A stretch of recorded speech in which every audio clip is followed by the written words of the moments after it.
If people want to choose to live their lives, that's their prerogative.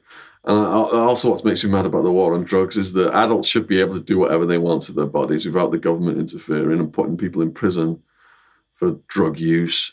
Most prisoners were low-level drug users that I saw, and it's just this massive shakedown on the taxpayers, private prisons, and all the war on drug stuff. You said once the taxpayers' money is a feeding trough to the corporations, to these parasites. Yes. That's related to what you're talking about now. Can you expound on that a little bit? Okay. The government purse strings, the people in charge of that, whoever wins the election, they have this feeding trough then of multi-billions or even trillions of taxpayers' dollars, or in this country, pounds. They then become the biggest client to the corporations. So if you're private prisons, the contracts presently, get your nose in that trough, in the tens of billions a year. And how do the private prisons get access to that trough? They kick some of that tens of billions back down to the politicians in what's called political contributions. But it's really bribery.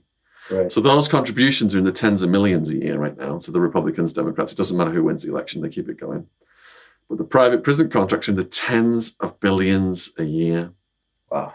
That trough, you've got all these other entities competing for that money. You've got the bomb makers, keep the war going, let's keep invading countries. You've got the pharmaceutical companies, make vaccines mandatory, all this stuff.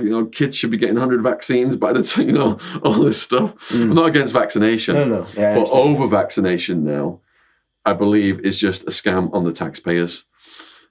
Kids getting almost 100 vaccines in America. It's absolutely ridiculous. I got, I think, 6 when I was a kid, and I'm perfectly healthy. Don't think people need up to 100 vaccines. Big Pharma, just, all these other things. America has got the most expenditure on healthcare.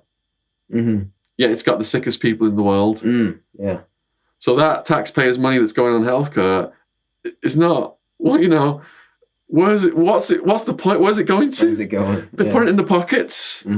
So these corporations say they're going to do these great things for the public.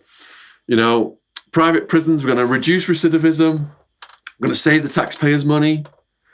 But all they're doing is painting a picture so they can access that trough. And once they've got their nose in the trough, they do the complete opposite. They just put it in their own pockets.